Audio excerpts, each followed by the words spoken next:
रायपुर से खबर, जहां अनियमित कर्मचारियों का बड़ा प्रदर्शन। नियमितीकरण को लेकर 5 सूत्रीय मांग, 50 से ज्यादा संगठन एक साथ इकट्ठा हुए और प्रदर्शन किया। तस्वीरें आपके सामने, जिसमें आप देख सकते हैं कि ये कर्मचारी मांग कर रहे हैं कि इन्हें नियमित किया जाए। इसके अलावा भी इनकी 5 सूत्रीय मांग है, जिसको लेकर प्रदर्शन किया जा रहा है।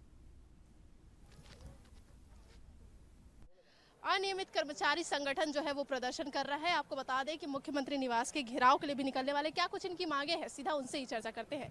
सर, लगातार आप लोग प्रदर्शन कर रहे थे, अब तक मांग पूरी नहीं हुई, आज फिर एक बड़ा प्रदर्शन कर रहे हैं, क्या मांग पूरी होगी, उम्मीद है? जी बिल्कुल, हम आश्वस्त हैं। एक कर्मचारी होती, कर्मचारी के पास 3 रास्ता होता है, आंदोलन, आवेदन, निवेदन, आंदोलन का है। हम निरंतर माननीय मुख्यमंत्री महोदय से, उनके मंत्रिमंडल के सदस्यों से मिलकर के आवेदन कर रहे हैं, निवेदन कर रहे हैं। आवेदन निवेदन हम करते करते वर्तमान सरकार की 1.25 साल हो गया है, हमारे बातों पर गंभीरता से विचार नहीं कर रही है, जिससे हमको ये आंदोलन करने के लिए मजबूर होना पड़ रहा है।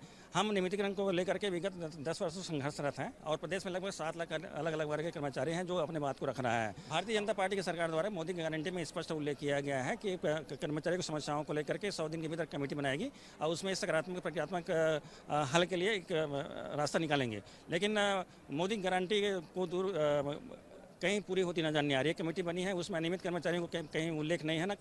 जो बैठक हुई है उसमें भी कई हमारे बातों पर कोई भी विचार नहीं किया गया है। उस कमेटी में हमारे कोई सदस्यों को शामिल नहीं किया गया, जिससे काफ़ी विरोधाभास की स्थिति है और ये केवल राजनीतिक इच्छा शक्ति की कमी है। ऑलरेडी प्रदेश के अलग अलग विभागों में अनियमित कर्मचारी काम कर रहे हैं, उससे 15 से 20% अभी जो राशि देंगे उसको देने के बाद उसकी नियमितीकरण किया जा सकता है। जैसे आउटसोर्सिंग, ठेका या सेवा प्रदाता या इस तरह से समिति के माध्यम से कर्मचारी रखे गए हैं, उसको 30% अतिरिक्त जो है सर्विस चार्ज जीएसटी के रूप में दे रहा है, जिससे अतिरिक्त भार पड़ रहा है। मैम, चुनाव से पहले तो सरकार बहुत सारे लालच देती है, फिर उसके बाद में सरकार अपना हाथ साफ कर लेती है।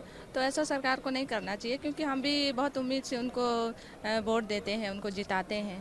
तो सरकार को ऐसा नहीं करना चाहिए। जैसे हम इतने धूप में, गर्मी में इतने दूर दूर से आए हैं, अपनी मांगों को, अपनी उम्मीद को जिंदा रख के ही आए हैं। तो सरकार को भी समझनी चाहिए कि हमारे कर्मचारी निराश हैं। क्योंकि मैम, शासन प्रशासन की एक शुरुआत से ही एक लॉलीपॉप पकड़ाने की जो पद्धति है वो चले आ रही है। शायद हम उसी की शिकार हैं और हमें बैकबोन कहा जाता है, लेकिन हमारा बैकबोन तो भाई, हमारे बैकबोन को भी तो प्रोटीन, कार्बोहाइड्रेट सब चाहिए। कैमरामैन राहुल के साथ दामिनी बंजारे, बंसल न्यूज़, रायपुर।